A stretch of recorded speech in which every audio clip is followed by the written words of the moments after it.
뭐니 뭐니 해도 선물 매수를 좀 많이 했었기 때문에 이때부터 저는 시장은 좀 아랫방향보다는 좀 윗방향 가능성이 좀 높겠구나. 9월 만기일은 마녀의 축복이었다. 왜? 우리의 몸을 좀 가볍게. 그래서 이날은 비차익 거래도 차익이다. 선물 시장의 강자라는 표현은 좀 그렇고 ELS 시장의 강자예요. ELS. 예.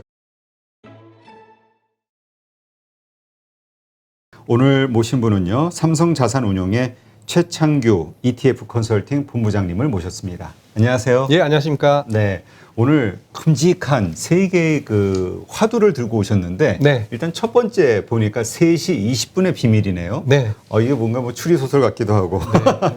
근데 일단 우리가 이번에 9월달 선물옵션 동시만기일, 그 내마녀의 날이라고 하죠. 이것이 상당히 한국 주식시장에 큰 영향을 미쳤잖아요. 변동성이 네네네. 장난이 아니었는데. 네, 맞습니다.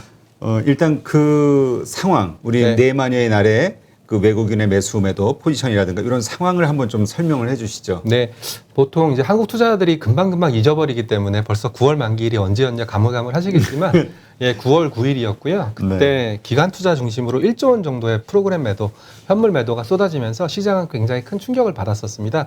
그래서 저는 그런 충격을 받을 때마다 좀 기억해둬라, 아니면 그때 숫자들을 익혀둬라라고 말씀을 드리고 있어서요. 오늘 첫 번째 주제로는 9월 만기 때 도대체 무슨 일이 발생했는지를 첫 번째 주제로 삼아왔고요. 두 번째는 저는 이제 애널리스트 하면서 또는 지금 ETF 관련된 일을 하면서 주로 기계적인 수급, 특히 패시브 수급과 관련된 일들을 좀 많이 하고 있습니다. 그래서 네. 뭐 최근에 변화된 패시브 수급을 좀 다시 자세하게 설명드릴 예정이고요.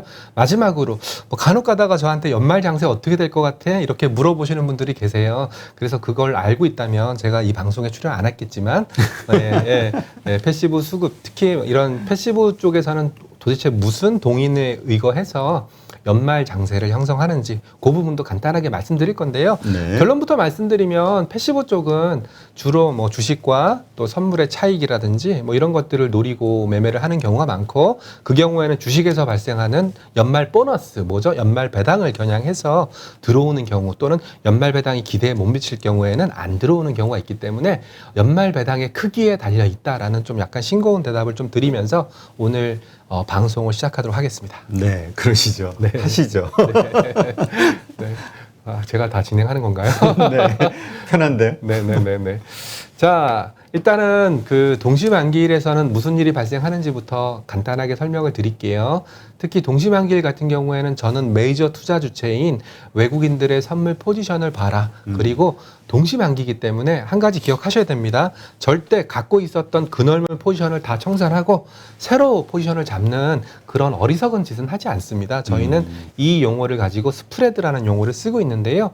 마치 여러분들이 자동차 보험을 가입하실 때 만기가 됐을 때 보험사를 바꾸는 경우도 있겠지만 기존에 쓰시던 보험사를 그대로 가지고 가는 경우도 많지 않습니까? 그런 사례다라고 생각하시면 됩니다. 자, 제가 준비한 장표를 잠깐 보시겠습니다. 여기서 이제 좀 낯선 용어가 등장을 할 겁니다. 제가 스프레드는 방금 설명을 드렸기 때문에 스프레드는 그넓은 포지션을 차그넓은 포지션으로 넘기는 거구나, 이렇게 이해를 하시면 되는데요. 앞에 수정이란 단어를 붙였습니다. 네. 수정이란 단어를 붙인 이유는 딱 하나인데요. 외국인들의 선물 포지션 같은 경우에는 만기가 도래하면 얼마를 스프레드로 넘겼든지 간에 리셋을 시켜버립니다. 즉 무슨 말이냐면 오늘이 9월 만기일이다. 어제까지 3만 계약 매수를 들고 있었다. 뭐 스프레드 거래는 얼마를 매매를 했는지 모르지만 오늘이 지나버리면 그 3만 계약은 빵으로 처리를 해버립니다. 그렇기 때문에 간혹 가다가 HTS를 보시는 분들은 지금 3만 계약 샀네? 여기까지만 보시는데 그 3만 계약은 가장 가까이 있는 동시 만기부터 현재까지 누적한 숫자이기 때문에 실제로 우리가 잘 모르는 롤오버된, 즉 보험료로 따지면 내가 전년도에 얼마의 보험료를 지불했는지를 감안하지 않고 지금 보험료를 지불했다라고 생각하시면 됩니다.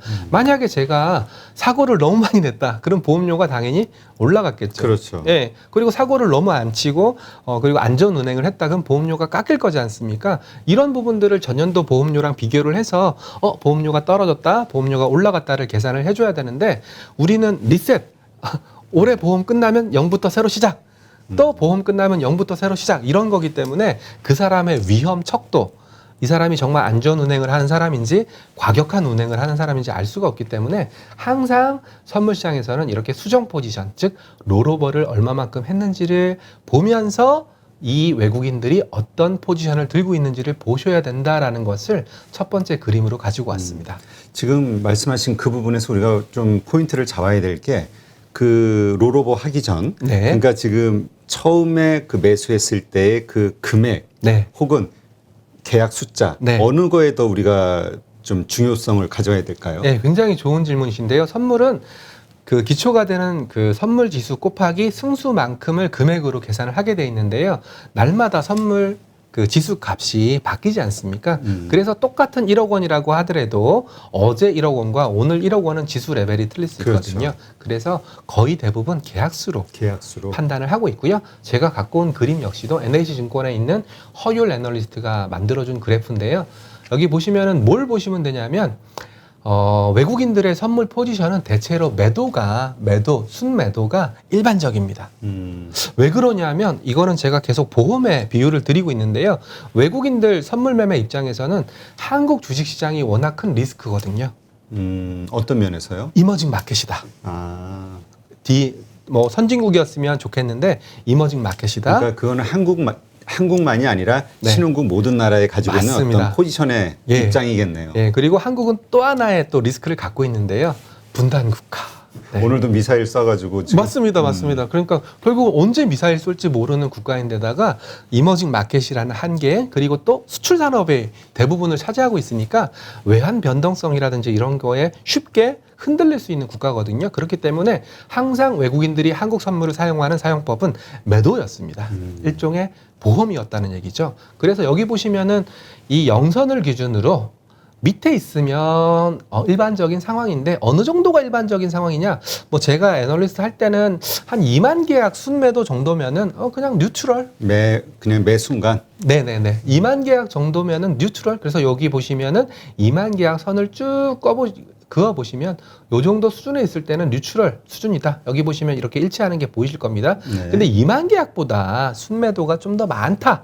그러면은 리스크가 커졌다. 더 밑으로 내려갈 거로 지금 포지션을 잡았다. 맞습니다. 주가가. 예. 그렇지만 얘가 플러스 전환을 하면은 리스크가 많이 사라졌다. 그리고 이 플러스 그 크기가 커지면 커질수록 지금은 아무런 문제가 없다. 이렇게 보시는 게 일반적인 거고요. 여기 보시면은 대체로 일치하거든요. 이럴 때 보시면 순매도 구간이었기 때문에 여기 보시면 순매도 마이너스 2만 계약보다 좀 더 많았지 않습니까? 네. 예, 여기 연한 파란색 선이 지수고요. 진한 파란색 선이 외국인들의 선물 포지션이거든요. 이때 같은 경우에는 매도가 많았지 않습니까? 그리고 이때도 매도가 많았고 지수도 좀 큰 폭으로 하향을 했었고, 공교롭게도 만약에 여기서 플러스 전환했던 요 시점에서 선물을 샀더라면 상당히 또 큰 수익이 발생했었겠죠. 근데 최근에 보시면은 9월 만기 때인데요. 매수 롤오버를 되게 많이 했어요. 그러네요. 네, 매수 롤오버를 되게 많이 했기 때문에 사람들은 모르세요. 그러니까 더 안 좋게, 왜냐면 우리 이미지는 외국인은 계속 현물을 내다 팔고 있다, 시장을 어둡게 보고 있다, 이렇게 생각을 한단 말이죠. 맞습니다. 그렇지만 제가 드리고 싶은 말씀은 9월 만기 때 매수 롤오버 많이 했다. 그때 당시만 해도 제가 방송에 나왔을 때인데요. 뭐 반도체 전망이 어쩌고 저쩌고 뭐 그러면서 부정적이었죠. 굉장히 부정적이었는데, 아이러니하게도 선물 외국인들은 대규모 매수 롤업을 하면서 미래 가격에 대한 좀 긍정적인 전망치를 보여줬습니다. 이것만 놓고 따지더라도 9월 동시 만기일 날 프로그램 매도가 많이 나왔습니다. 1조 원 정도 매도가 나왔는데요. 어떻게 이제 시장 끝난 거 아니야? 이렇게 걱정했던 분들이 많았는데, 제가 막상 외국인들의 선물 포지션을 보니까 이건 아닌데? 많이 나온 건 사실이지만 언젠가 한번 두들겨 맞고 가야 될 물량이었고, 그 물량이 터짐으로 인해서 수급이 어느 정도 개선되는 효과, 그리고 외국인들이 뭐니 해도 선물 매수 롤업을 좀 많이 했었기 때문에 이때부터 저는 시장은 좀 아랫방향보다는 좀 윗방향 가능성이 좀 높겠구나, 이렇게 좀 생각을 하고 있습니다. 여기서 빠뜨린 부분이 딱 하나가 있는데요. 자, 외국인들이 선물 매수를 왜 이렇게 많이 했을까? 저는 그 부분이 좀 궁금해가지고 좀 뭐 삼성증권의 전균 위원님이라든지 뭐 이런 분들한테 좀 물어봤어요. 그랬더니 좀 약간 역설적이게도 ELS 말씀을 좀 주셨어요. 아, 그래요? 예, ELS가 뭐 지금 이 시간에 ELS의 메커니즘을 설명드리긴 어렵지만 ELS는 대부분 다 상승형이거든요. 일정한 범위 내에서 움직일 경우에 약정된 쿠폰을 주는 방식으로 그 계산 구조화가 설계가 되어 있었고요. 그리고 대부분 다 지수형입니다. 지수라고 지수를 얘기한다면 쫓아가는. 맞습니다. 기초자산이 코스피 200, S&P 500, HSCI 그리고 유로스탁스 50, 뭐 니케이 225 이런 지수들을 추종하는 형태이기 때문에 이 ELS를 뜯어보면은요 선물 매수가 들어 있습니다. 아, 그래요? 예, 그 지수를 추종하는 선물 매수가 그 ELS의 뭐 델타만큼 뭐 대충 델타가 한 0.3에서 0.4니까 1조가 팔렸다. 그러면은 한 3천억에서 4천억 원에 해당되는 그 지수 선물 매수를 들고 있습니다. 근데 한 가지 달라진 점이 있는데요. 보시는 바와 같이 뭐 최근에는 이게 여기 4분기까지가 올해 2021년이고요. 이게 내년도 전망인데요. 내년에도 ELS는 잘 팔릴 거다라고 예상을 하고 있는데요. 자, 그러면 이 ELS를 운영하는 운영 주체가 누굴까? 이게 중요한데요. 과거에는 각 ELS를 발행하는 증권사가 직접 운영을 했어요. 네. 그러면은 이 선물 매수를 주로 누가 했었냐면 그 증권사가 했다는 거죠. 금융투자로 그 ELS 매수가 찍혔을 겁니다. 물론 약간의 변수는 있어요. ELS는 파생형 구조화 상품이다 보니까 배가 변동성을 해지하기 위해서 풋옵션 매도도 들고 있거든요. 그래서 풋옵션 매도는 풋옵션 매수는 하락에 배팅하는 거니까 풋옵션 매도는 상승에 배팅하는 형태의 옵션이거든요. 그래서 선물 매수랑 약간 일치해요. 그래서 풋옵션 매도를 많이 들고 있으면 선물 매수를 좀 덜 들고 있고 풋옵션 매도를 조금 들고 있으면 선물 매수를 좀 많이 들고 있기 때문에 제가 뭐 몇 계약이다 딱 잘라서 말씀드릴 수는 없어요. 그렇지만 뭐 대략적으로 본다면 뭐 분기 단위 모집 금액이 15조니까 아마 분기 단위로 3분의 1인 한 3, 4조 정도는 선물 매수를 들고 있을 거다 이렇게 추정을 하는 건데요. 과거에는 그 증권사가 직접 운영을 했었는데 요즘은 외국인들한테 맡기고 있어요. 아, 그래요? 네. 저희는 뭐라고 얘기하냐면 백투백이라고 얘기를 했는데요. 내가 직접 운영을 하지 않고 백투백 상대방한테 운영을 맡긴다. 외국인이 선물 시장의 강자니까. 맞습니다. 그리고 또 맞아요? 선물 시장의 강자라는 표현은 좀 그렇고 ELS 시장의 강자예요. 아, ELS. 예. 왜냐하면 과거에는 증권사 자체적으로 북을 이용해서 ELS를 설계해서 구조화를 짜서 만들어서 팔기도 했었는데 그러다 보니까 작년 코로나 사태 때 아마 기억나시는 시청자분들도 계실 거예요. 그때 뭐 증권사별로 ELS 관련된 옵션 마진콜이 발생했다 이런 기사가 뜰 정도로 굉장히 큰 리스크 부담을 줬었거든요. 그러면서 각 증권사 주요 증권사가 아유 그냥 ELS 자체 운영하지 마. 그렇죠. 자체 운영하지 말고 그냥 백투백으로 넘겨. 근데 그 백투백으로 넘긴 상대방이 외국인이겠죠. 그래서 이제 앞으로 잠깐 장표를 되돌려 가시면은요. 여기 보시면은 대체적으로 2020년 이후에 외국인들의 선물 포지션이 대체적으로 순매수를 기록하는 경우가 많아졌어요. 그러네요. 예. 코로나 사태가 2000년 초반이었기 때문에 이때부터 외국인들의 선물 매수가 많아졌다는 것은 ELS를 운영하는 외국인들 쪽에서도 선물 매수 포지션을 좀 들고 있었을 가능성이 있다. 그래서 제가 앞서서 9월 만기 때 매수로 뭐 많이 했으니 너무 좋아요 라고 설명드렸지만 너무는 빼겠습니다. 그냥 좋아요. 네. 여기에는 그냥 살 수밖에 없는 환경에 있는 맞습니다. 그 상품 구조가 그렇기 때문에 네네네. 오를 거라고 믿어서 하는 게 아니라 네, 맞습니다. 그런 구조화 상품을 운영하는 과정에서 그냥 기계적으로 매수를 해야 되는 수요, 외국인들 쪽에서 매수해야 되는 수요도 있었다. 그래서 너무 좋아요. 이 정도 숫자라면은 진짜 너무 좋아요. 미래 가격에 대해서 정말 장밋빛이에요라고 설명할 수 있을 수준이지만 너무는 빼고 그냥 좀 좋아요 정도로만 낮추도록 하겠습니다. 네. 어쨌든 뭐 주가에 대해서는 긍정적으로 보고 있는 거기는 하죠. 네, 그렇습니다. 외국인들도. 네. 그래서 요거는 제가 좀 그 장표를 보시면은 이건 제가 사진을 찍은 건데요. 네. 이렇게 9월 9일 날 일어났던 프로그램 매매를 저는 엑셀로 그냥 수기로 기록을 하거든요. 왜냐하면 이렇게 1분 단위로 찍혀 있는 요 숫자는 하루가 지나면 날아가 버립니다. 아.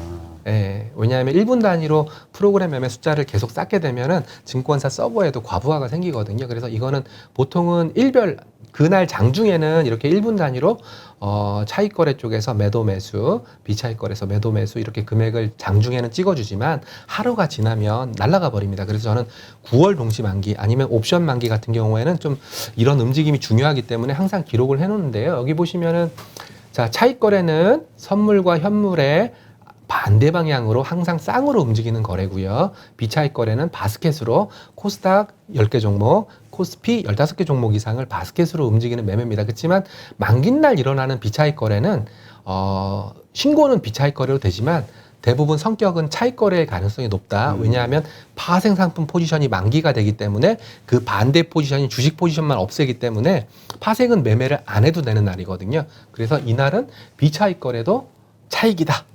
이렇게 설명을 합니다. 자, 3시 20분에는 근월물인 그 선물 상품의 만기 그 거래가 끝나고요. 3시 30분에 나오는 코스피 200 종가로 정산을 해주기 때문에 저는 우스갯소리로 이 3시 20분부터 3시 30분 이때는 거래가 멈춰 있거든요. 근월물은 만기가 되기 때문에 우스갯소리로 이때는 기도하는 시간이라고 부릅니다. 내가 갖고 있는 사놓고 네, 내가 갖고 있는 콜옵션 대박나게 해주세요. 내가 갖고 있는 풋옵션 대박나게 해주세요. 그렇지만 저는 이 사이에 보십시오. 3시 20분 이때 멈춰 있는 겁니다. 차익 거래는 214억 순매도에서 730억 순매도로 이 마감 동시효과 간에 한 500억 정도 차익 매도가 나왔고요.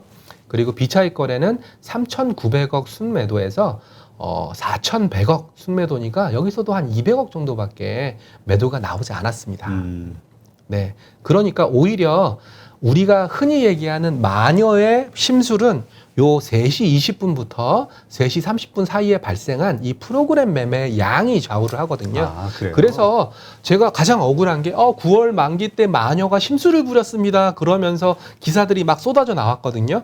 너무 억울한 거예요. 왜 억울하냐면 그렇죠. 아니 3시 20분이나 3시 30분이나 비교해 보면은 프로그램 매매 쪽에서는 거의 물량이 안 나왔거든요. 근데 우리가 일반적으로 생각하기는 그 네마니의 날을 앞두고 전날 혹은 네. 전전날 네. 그러니까 하여튼 그 전후로 해서 네. 전후로 해가지고 뭔가 변동성이 막 커지는 게 바로 이것 때문이다라고 생각을 하는데 잘 모르기 때문에 그런 이게 거죠. 잘못된 거였군요. 네, 잘못된 겁니다. 그러니까 결국 네마니의 날 그 변동성을 조심하자 하는 거는 바로 저 3시 20분? 예, 맞습니다. 3시 20분 근월물 종가가 되는 근월물 파생 상품의 종가가 되는 3시 20분과 코스피 현물이 종가가 되는 3시 30분 요 마감 동시효과 10분. 간에 일어난 매매만 가지고 마녀의 심술 또는 마녀의 선물이라고 얘기를 해야 되는데 9월 만기 같은 경우에는 워낙 금융투자 쪽 현물 매도가 많이 나왔기 때문에 사람들이 1조가 나왔어요. 마녀 너무한 거 아니에요? 라고 얘기하시는데 실제로는 이 마감 동시효과만 뜯어보면은 뭐 그렇게 많이 안 나왔어요. 예. 그렇기 때문에 오히려 9월 만기 때는 마녀의 심술이 없었다. 이렇게 저는 얘기를 드리고요. 마녀의 심술이 없었다는 말을 좀 뒤집어 보면은 뭐 예상되었던 프로그램 매도는 이미 쏟아질 만큼 쏟아졌다. 그러니까 무슨 얘기냐면 몸이 좀 가벼워졌다. 지금은 오히려 이제 프로그램 매수로 들어갈 환경이 되었다. 맞습니다. 그래서 이제 두 가지를 말씀드릴 건데, 사람들이 9월 만기 때 장이 많이 빠졌으니 이 마녀 죽일 놈들 이렇게 얘기하시면 안 된다. 마녀인데 놈이에요? 이런 좀 좀 민감한 그런 애인데 표현하기가. 네, 그리고 또 외국인들이 오히려 선물 순매수로 롤오버를 했기 때문에 오히려 9월 만기일은 마녀의 축복이었다. 왜? 우리의 몸을 좀 가볍게 숙변을 쑥쑥쑥 빼줬기 때문에 저는 뭐 오히려 좀 긍정적인 만기였다라고 평가를 드리고 그러면 있습니다. 저 9월 만기 때의 저 어떤 그 현상 때문에 앞으로 10월 이어지는 10월 달 동안은 좀 오히려 상승의 가능성이 높다. 프로그램 매수 들어올 가능성이 높다. 이렇게 이해하면 되는 건가요? 네, 그것도 한번 제가 장표로 준비를 했고요.